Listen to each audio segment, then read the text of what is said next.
Nous sommes Lara Perren et Sarah Bins, deux animatrices de Berne. On se trouve au 13e étage. Devant nous, un panorama incroyable de Genève. Pour être plus précis, on se trouve dans l'atelier de George Schwitzgebel, le réalisateur de films d'animation. Ensemble avec Film Explorer, nous avons la possibilité de parler avec lui sur son travail. Alors, on est heureux d'être ici avec vous. Pour les gens qui ne vous connaissent pas, est-ce que vous pouvez vous présenter en 2-3 mots qui vous êtes et qu'est-ce que vous faites ? Pour les gens qui ne me connaissent pas, ouais. Oui, il y en a beaucoup qui ne me connaissent pas parce que c'est un milieu quand même pas très répandu, le dessin animé, le court-métrage en plus de dessin animé. Je suis très connu dans ce milieu-là, mais pas ailleurs. Et donc je fais depuis à peu près 50 ans, je produis et réalise des courts-métrages d'animation qu'on voit surtout dans des festivals, aussi à la télévision, mais comme c'est quelques minutes, il faut avoir la chance de tomber dessus. Quand ils passent, peut-être en général tard le soir. Mais donc j'ai la chance de vivre de ce métier qui me plaît. J'ai toujours aimé dessiner et faire des films. Je me sens un peu privilégié de pouvoir vivre de ce qui m'intéresse. Et je suis en train de préparer un 22e film. Mais ils sont très courts, hein. Ils peuvent durer 30 secondes. Pour un, il y en a sinon c'est entre 5-6 minutes. Mais 5-6 minutes de film d'animation, ça prend quand même une année ou deux. En tout cas 2 ans même, par film. Ouais. Au début, j'ai appris le métier de graphiste aux arts décoratifs. J'ai d'abord fait les beaux-arts une année, un peu poussé par mes parents, à l'inverse des autres qui étaient là contre l'avis de leurs parents. Et moi, je trouvais que ce n'était pas vraiment un métier d'être peintre, alors j'ai choisi les arts décoratifs pour apprendre graphiste. Et puis, j'ai entendu parler du Festival d'Annecy par un professeur qui faisait des films d'animation en amateur. Et c'est près de Genève, on est allé là-bas, puis à cette époque on ne pouvait pas avoir de dessins animés autres que des Tom et Jerry avant les longs métrages, mais on ne voyait pas à la télévision ni ailleurs. Et de découvrir ces films d'animation d'auteur, fait à la main si on veut, ça m'a donné envie, pas seulement à moi, un collègue Daniel Soutin avec qui on était ensemble aux arts décoratifs, et puis plus tard Claude Luyet, qu'on a rencontré dans une agence de publicité où on travaillait tous les trois pendant un petit moment, on a eu envie de faire des dessins animés. Donc on a commencé en 1970. D'abord on en faisait le week-end dans un vieil atelier, mais juste pour le plaisir. Puis on a commencé de faire des génériques pour la télévision, des génériques animés, juste des titres de 10-20 secondes. Ils n'avaient pas de département qui faisait ça, donc on a un peu appris notre travail en faisant ces génériques très courts. Ça rapportait pas beaucoup d'argent, mais on était très libre, puis en même temps on apprenait, on était des autodidactes. Il n'y avait pas d'école d'animation à l'époque en Europe, peut-être en Angleterre, dans les pays de l'Est, mais pas ici. Donc on a appris comme ça, et puis ensuite la télévision, ils ont fait un département de graphistes.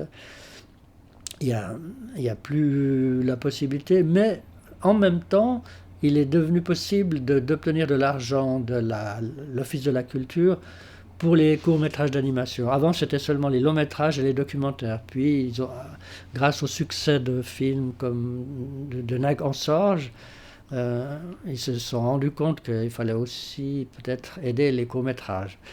Et alors, dès ce moment, on a pu faire un budget et puis demander de l'argent à la télévision, à l'Office fédéral de la culture, le département du cinéma. Et puis, j'ai eu la chance d'avoir des prix et puis j'ai pu continuer petit à petit de faire que ça, jusqu'à maintenant. Magnifique. Puis du coup, vous avez vous avez dit que vous êtes autodidacte et puis tout ça a commencé un petit peu dans le week-end et puis à fur et à mesure, c'est devenu de plus en plus dans le côté professionnel. Est-ce que maintenant l'opportunité d'avoir ce fonds pour le court-métrage vous a donné en fait la liberté de devenir en fait complètement financier par vos films, enfin d'arrêter de faire les choses Alimentaire. Ouais, alimentaires. Oui, bon, pendant les 10 premières années, j'ai continué mon métier de graphiste, mais en tant qu'indépendant. Ouais. C'était une coupure dans ma vie de devenir indépendant alors qu'avant j'étais salarié. Ça faisait pas très longtemps, pendant 5 ans. Et une fois qu'on est indépendant, c'est un peu difficile, si on est, à part si on est obligé de revenir salarié. Et donc, pendant peut-être une dizaine d'années, j'ai quand même fait les deux choses. Puis ensuite, j'ai eu plus besoin d'avoir un travail alimentaire et puis de faire que... Bon, bien sûr, c'est subventionné. C'est pas tous les gens qui vont voir mes films qui me rapportent de l'argent. C'est comme dans beaucoup de domaines, le théâtre, l'opéra, comme ça.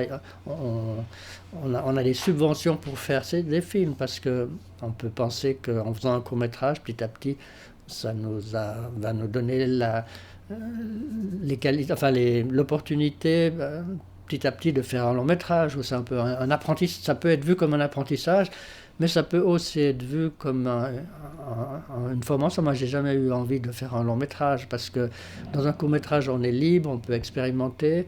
Quand on fait un long métrage, ça coûte énormément d'argent. On est obligé de penser aux gens qui vont venir voir qu'on ne peut pas faire un fiasco. Ça coûte. Donc, on est moins libre. Donc, c'est aussi pour ça que j'ai jamais eu l'intention de faire un long métrage. Puis du coup, vous avez dit que donc, ça vous donne plus de liberté de faire des expérimentations autour de la narration, mais aussi du style. Votre style est quand même très individuel. On reconnaît assez vite votre film quand on voit un court-métrage de George Fitzgerald. On connaît ses peintures, ses métamorphoses, etc. Est-ce que c'est un style où vous vous sentez, maintenant, vous vous ressentez à la maison, ou est-ce que vous avez un peu aussi le sentiment qu'il y a une pression, que vous devez toujours faire un peu votre style Fitzgerald qui est connu? Mais je ne fais pas exprès, disons, j'aime dessiner comme ça, peut-être je ne sais pas le faire autrement. Suivant les films, il y a quand même des différences. Quand on a l'intention de raconter une histoire, ou bien si c'est juste une idée visuelle, ou bien inspiré par une musique, ça change quand même la manière de travailler. Mais c'est vrai, j'ai fait que des films dessinés. J'ai pas, par exemple, pas fait du volume ou de déplacer des objets. J'ai fait toujours dessiner parce que j'aime beaucoup dessiner, c'est ça. Je comprends très bien. Puis vous avez donc dit que ça dépend toujours un petit peu de la façon comment vous travaillez, si c'est d'abord la musique ou une peinture, par exemple. Vous avez, avec votre nouvel court-métrage que vous avez montré au film de Soler, Les Journées de Soler, il y a quand même deux peintures qui étaient comme un peu une base d'inspiration, oui, j'imagine. Comment se change votre façon de développer un film, si c'est une fois de la musique et une fois la peinture qui vous inspire? Comment vous travaillez? Dans ce cas précis, je venais de faire un film sur une histoire vraie, le journal de Darwin, et donc aussi narratif, et j'avais envie de faire quelque chose de complètement libre. Alors j'ai simplement dessiné ce que j'avais envie de dessiner. Mais aussi, il y avait une musique que j'avais entendue quand j'étais en train de travailler, parce que j'écoute beaucoup la musique en travaillant, ça veut dire que je ne suis pas vraiment un mélomane, parce que je peux faire autre chose en écoutant de la musique. Et j'adorais cette musique que j'ai envoyée à ma musicienne, pas pour qu'elle l'utilise, mais pour lui donner un exemple d'une musique qui était à la fois gaie et nostalgique, qui me plaisait beaucoup. Et donc, quand j'ai eu terminé le journal de Darwin, j'ai eu envie de faire un film d'après cette musique qui durait à peu près 3 minutes. Mais donc, en dessinant, puis en faisant des line tests. Les line tests, on fait des croquis, on les filme, puis on peut déjà voir en animation ce que ça donne. En regardant mes dessins, je me dis, oui, mais on a envie de comprendre qu'est-ce que ça raconte. Et finalement, il n'y a pas vraiment un scénario, mais quand même, je suis parti de ces deux peintures, Olympia de Édouard Manet, et puis Félix Vallotton a fait un hommage à Olympia. Et il y a une différence dans ces deux peintures. Dans la première peinture, on voit une jeune femme nue avec sa servante noire derrière elle. Et puis, dans la peinture de Félix Vallotton, on voit aussi une jeune femme nue dans la même position et une jeune femme noire en premier plan. Et là, c'est pas une maîtresse et sa servante, mais c'est plutôt un couple. Donc c'était un peu aussi une différence 50 ans plus tard. Et j'ai toutes les peintures que j'avais envie d'utiliser, je les ai mises du 19e siècle, je les ai mises ensemble, puis du 20e siècle dans la deuxième partie. La musique est en deux parties. Voilà, alors petit à petit, ça a donné un peu une structure au film. Donc vous êtes un peu laissé guider par les peintures, vous parlez en fait avec vos peintures et la musique en même temps. Quand vous travaillez, c'est pas déjà depuis le début? Non, fixé. là ça s'est un peu modifié, mais parce qu'il y a des peintures qui n'ont rien à voir avec cette histoire. Mais j'ai rajouté un peu des choses, mais il y a des peintures, c'est simplement que j'avais envie de dessiner ceci. Et puis j'ai suivi la musique, il y a un rythme, il y a un rythme du début à la fin, j'ai suivi le rythme de la musique pour passer d'une peinture à l'autre. Souvent dans mes films, il n'y a aucune interruption. Pour essayer avec des métamorphoses ou des déplacements dans l'espace de ne pas faire de cut. Là, les seuls qu'il y a, c'est quand on arrive sur la première peinture, puis ensuite quand on arrive sur la deuxième. Quand je pars d'une musique, comme dans une peinture à l'autre, donc c'est exactement le nombre d'images qu'il faut à chaque tempo, si on veut. Mais même si je n'utilise pas une musique existante qui viendra après, composée par quelqu'un, j'aime bien garder un rythme dans l'animation, parce qu'il y a beaucoup de correspondance entre les 24 images secondes et puis les tempos qui sont comptés à la minute. Hein, le plus simple, le tempo de 60 à la minute, c'est 24 images par 24 images. Mais il y a plein d'autres correspondances, 8, 12, 16, 32, 96, ça correspond toujours à des tempos dans la musique. Donc, même si j'ai pas de musique, je fais attention à ça.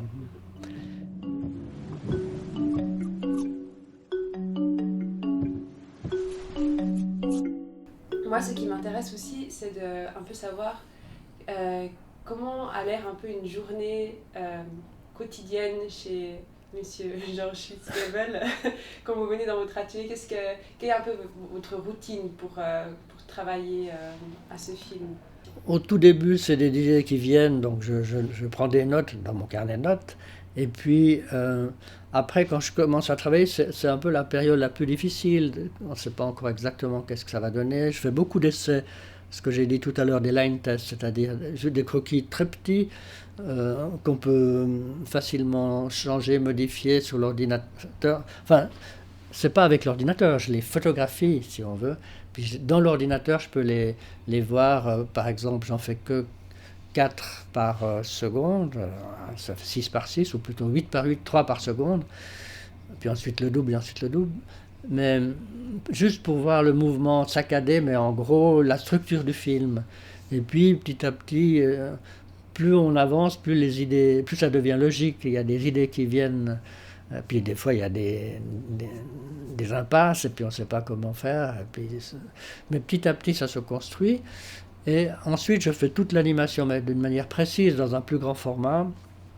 Et puis, la dernière étape, c'est de le faire à la peinture acrylique. J'utilise encore de la peinture acrylique. On ne fait plus comme ça maintenant, c'est vrai, on fait tout à l'ordinateur.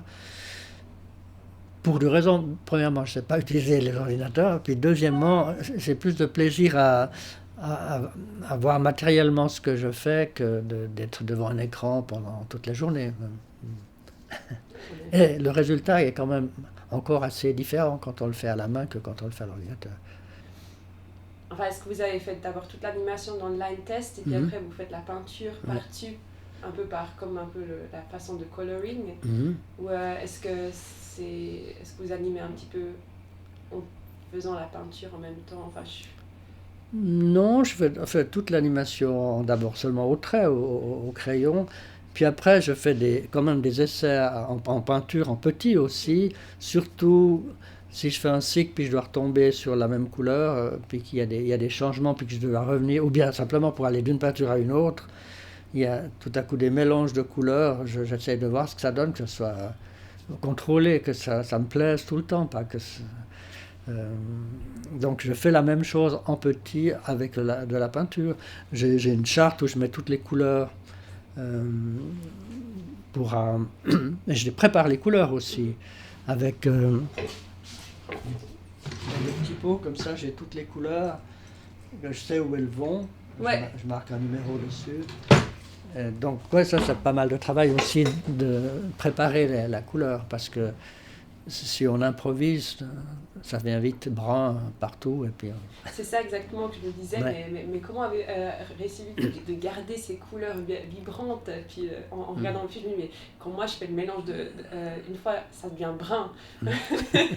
Et du coup, Mais ça, c'est quand on dessine directement sous la caméra. J'ai fait une fois ça pour des détails dans un film, mais en général, j'ai jamais fait ça parce que j'aime bien savoir tout à l'avance ce que je vais faire. Et effectivement, il faut avoir de l'expérience si on veut travailler comme ça, où on efface, on transforme sous la caméra en couleur avec de la peinture qui ne sèche pas et que ça ne vienne pas au bout d'un moment tout brun.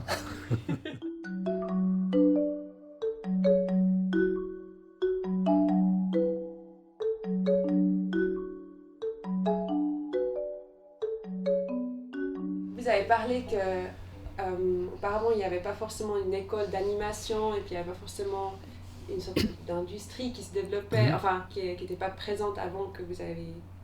Je recommence. Vous avez commencé avant que les écoles d'animation ont été ouvertes, etc. Comment vous avez perçu genre, le changement de la culture animation suisse? Comment vous voyez un petit peu, vous avez aperçu par rapport à avant et puis maintenant, quels sont vos pensées autour de ça? C'est venu progressivement, c'est vrai. Au début, c'était presque en Suisse romande, qu'il y avait à Lausanne, à Genève, mais pas tellement en Suisse allemande. Un peu parce que aussi dans la bande dessinée, c'était plus la Belgique, la France, l'Italie que l'Allemagne. Mais ça a changé.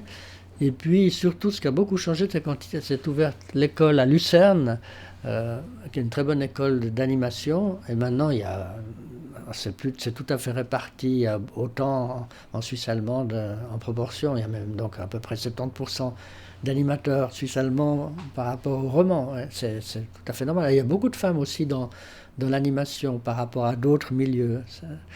Et donc, la différence, bien sûr, avec la première différence, c'est d'avoir un line test. On n'avait pas ça au tout début, de pouvoir se rendre compte comment ça bouge. Avant, on ne pouvait pas voir, donc on faisait en 16 mm, on regardait le résultat, et puis après on changeait, mais il fallait donc développer la pellicule, c'était assez compliqué. Alors on avait plutôt tendance à animer des choses où on pouvait se rendre compte un peu ce que ça allait donner. Tandis qu'avec un line test, on peut faire plein d'essais pour voir ce que ça donne. Ce qui fait qu'au début, on pensait gagner du temps. Finalement, ça prend plus de temps parce qu'on essaye beaucoup de choses. Puis maintenant, avec l'ordinateur, c'est aussi un peu comme ça. Avec un ordinateur, il y a tellement de possibilités qu'on doit choisir quelles possibilités on va utiliser. À l'inverse, quand on travaille sans ordinateur, il n'y a pas beaucoup de possibilités, mais on essaye de faire le plus avec peu, si on veut. C'est un peu l'inverse. Maintenant, donc, ce qui a changé pour moi, c'est que la post-production, avant, on la faisait en filmant, c'est-à-dire les mouvements, les zooms arrière avant, tout ça se faisait tout en filmant avec le bon titre. Maintenant, on les fait après à l'ordinateur. Les mouvements, on fait une image, puis c'est ensuite à l'ordinateur qu'on va se déplacer, ce que je ne sais pas faire. Donc il y a quelqu'un qui, en l'occurrence Jonathan Lascar, qui lui connaît très bien ça, qui fait la post-production. Et puis aussi, il m'explique, je pose la question, comment faire ce plan. Alors, à l'ordinateur, on peut tout faire. Mais il me dit, là, bien sûr, je peux aussi le faire à l'ordinateur, mais ce serait mieux de le faire à la main. Ou alors, inversement, avec l'ordinateur, on peut faire un cache contre cache qui était très long à faire en animation avant, et là, c'est très simple.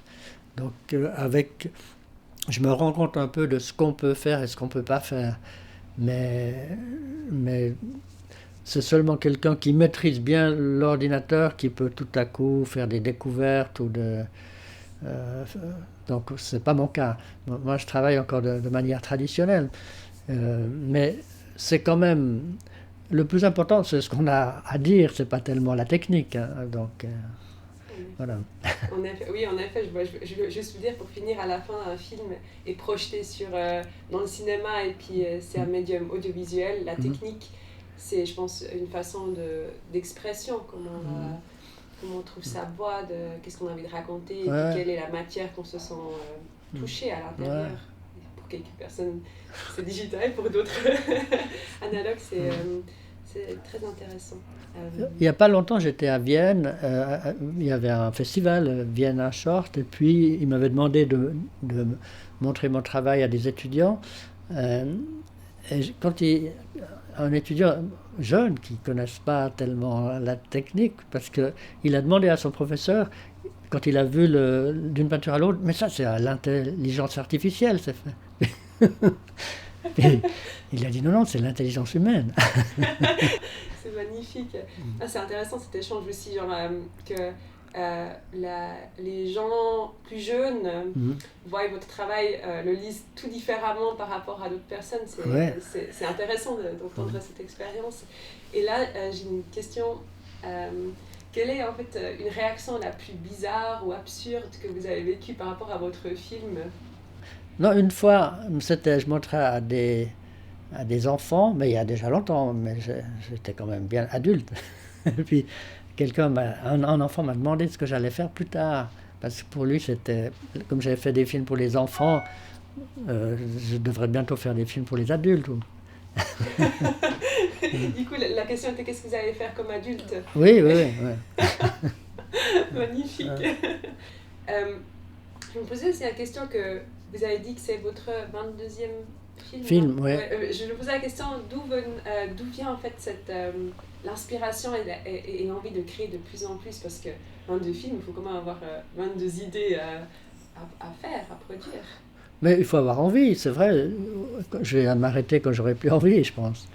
Non, des fois, ce qui peut aussi se produire, c'est que dans un film, tout à coup, il y a deux solutions, et puis on abandonne une des solutions qui pourrait être un prochain film. Ou alors, comme d'avoir envie de faire complètement autre chose dans le scénario. Mais en travaillant, souvent des idées viennent, que ce soit dans la littérature ou dans un film qu'on a vu. Donc, comme c'est assez long de faire un film, en 2 ans, on a l'occasion de découvrir d'autres choses. En effet, ça prend beaucoup d'endurance. Comment vous gardez la motivation pour rester à votre court-métrage que vous êtes en train de produire? La patience, ouais, non, mais parce que ça aussi, souvent on dit « Ah, quelle patience pour faire tous ces dessins !» Mais moi, je ne vois pas ça comme ça, parce que ça ne me paraît pas long, puisque c'est, à part des fois, c'est vrai, quand c'est un travail un peu ennuyeux, si on veut, de faire toujours presque les mêmes dessins. Mais quand on fait son propre film, on peut justement on peut varier les moments. Il y a on n'a pas toujours envie de chercher des idées, c'est fatigant aussi de chercher des idées, tandis que de faire un travail peut-être un peu monotone, mais au moins ça repose d'une certaine façon. Donc, bien sûr, si on doit le faire pour quelqu'un d'autre, si on doit colorier une couleur d'un détail d'un autre film, mais si c'est pour soi, c'est pas la même chose. En effet, enfin, j'ai un peu la même perspective par rapport à ça. Moi, je trouve que quand je travaille sur mes animations, il y a une sorte de un calme qui se passe dans ma tête. Et surtout aussi, de voir à la fin le résultat, l'image qui bouge, c'est un moment magique. Comment vous décrivez ce moment des images, quand vous voyez tout à coup que vous avez fait plein d'images figes, et tout à coup tout commence à se bouger? Quelle émotion vous sentez quand vous voyez l'animation qui bouge?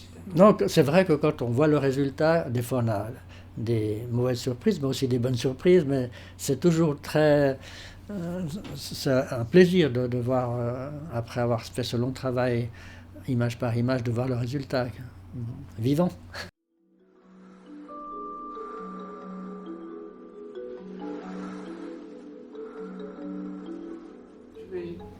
Poser la question, est-ce que vous pouvez un peu raconter plus du GDS qui est aux Journées de Soleure? Qu'est-ce que vous présentez là-bas? Qu'est-ce qu'on peut voir de vous dans ce festival?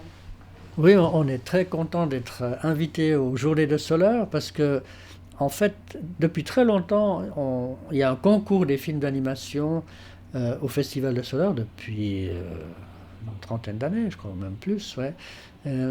Et au début, ils trouvaient un peu bizarre parce qu'il n'y avait pas de concours à Soleure, on montrait les films, il y avait pas. Mais comme ça amenait beaucoup de public, ils ont toléré ça. Et puis ça, il n'y avait pas beaucoup de films d'ailleurs au début. Il y a même des années où il n'y avait pas assez de films pour faire une séance.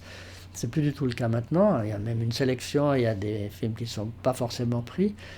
Mais à part ça, le fait d'avoir une rétrospective de notre studio au festival, aux Journées de Soleure, on est très flattés et contents de cet événement. Ouais. Et on est étonnés nous-mêmes le nombre de films il y aura 42 films. Ouais. Il y a des films faits par donc Claude, Daniel ou moi, puis il y a aussi des films qu'on a fait ensemble. Et il y a aussi 2 films que j'ai produits pour des étudiantes de l'école de Lucerne, ou bien même un film on a coproduit 5%, c'est pas grand-chose, mais de quelqu'un d'autre. Donc en tout, ça fait... Il y a un long métrage sur lequel Claude, lui, a travaillé pendant 4 à 5 ans, qui va aussi être montré. Qu'est-ce qu'on peut aussi vite parler de votre ciné-concert Ah oui, il y aura aussi un ciné-concert, oui, bien sûr. Louis, mon fils, il a justement fait un programme avec il y a Faust, Cendrillon et puis Le Roi des Aunes. Il y a 5 films et il y a un peu sur les légendes, quoi. Le thème, c'est sur les légendes. Moi, je me réjouis de découvrir ce ciné-concert, je suis très curieuse. Et puis, enfin, si vous avez envie, est-ce que vous pouvez déjà un peu parler sur votre nouvelle idée de film qui est en route ou... Oui, enfin, mais bon, pourquoi pas. C'est le portrait de Dorian Gray, le roman de Oscar Wilde. D'après le roman de Oscar Wilde, le portrait de Dorian Gray. Mais au départ, c'était une idée visuelle que j'avais, puis j'ai cherché un scénario. Et après, je suis tombé sur le portrait de Dorian Gray que j'avais déjà lu, mais là, je me suis dit aussi en 2 parties, il y a 2 faces de Dorian Gray. Il y a celle que les gens voient, ses amis, ils ne savent pas pourquoi il reste jeune. Nous, on le sait en tant que lecteur, mais pas les gens dans le livre. Alors j'ai fait en 2 parties. La première partie du film, c'est Dorian Gray comme il est vu par les autres personnes. Puis la deuxième partie, à peu près les mêmes événements, mais où on comprend le portrait qui vieillit, pourquoi il reste jeune, jusqu'à la fin. Donc ça convenait exactement à mon idée visuelle. J'ai fait déjà plusieurs films avec cette idée. C'est un cycle, un cycle de 25 images. Enfin, où on se déplace dans un cycle. Mais le premier cycle, c'est le côté lumineux de Dorian Gray. Et puis il y a une image commune, c'est quand il se fait le portrait de Turé, qui nous amène dans un autre cycle, le côté sombre. Et on finit là-dessus. On commence d'ailleurs en voyant tout c'est ça l'idée visuelle, c'est de commencer sur un cycle, de s'approcher, de pénétrer à l'intérieur. Puis là, on ne sait pas tout à coup qu'on va être dans l'autre cycle. Et quand on ressort, c'est un autre cycle où on voit les derniers instants de la vie de Dorian Gray. Je suis déjà captivée. J'espère que ce projet aboutira. Ouais. Aboutira, en effet. En tout cas, merci beaucoup pour le temps et puis le partage. Merci pour votre travail. C'était Georges Fitzgebel, réalisateur des films d'animation et membre du studio GDS, qui est au centre du programme Rencontre lors des Journées de Soleure cette année. Interview réalisée par Sarah Vince et Lara Perren. Montage par Lara Perren. Une production de Film Explorer.